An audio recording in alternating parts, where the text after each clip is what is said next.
In this tutorial, I'll show you how to work with links in Confluence. Start by opening Confluence and navigating to the page where you want to add or edit a link. Next, click Edit to open the page editor. To create a link, either place your cursor where you want the link to appear or highlight the text you want to make clickable. Once you've selected the text, click the link icon in the toolbar or use the keyboard shortcut Ctrl+K on Windows or Command+K on Mac. A link dialog box will appear where you can enter a destination. If you're linking to another Confluence page, start typing the page name and select it from the suggestions that appear.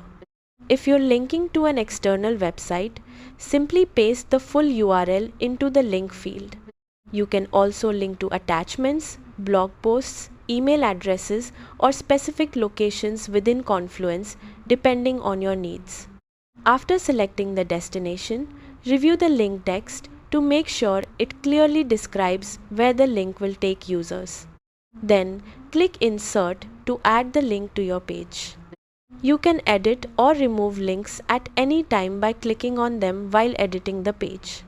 Once you're finished adding your links, review the page to ensure everything works correctly. Then click Publish to save your changes. Your links will now help users navigate between pages, resources, and external websites more efficiently. And that's it! You've successfully learned how to work with links in Confluence. Thanks for watching, and I'll see you in the next tutorial.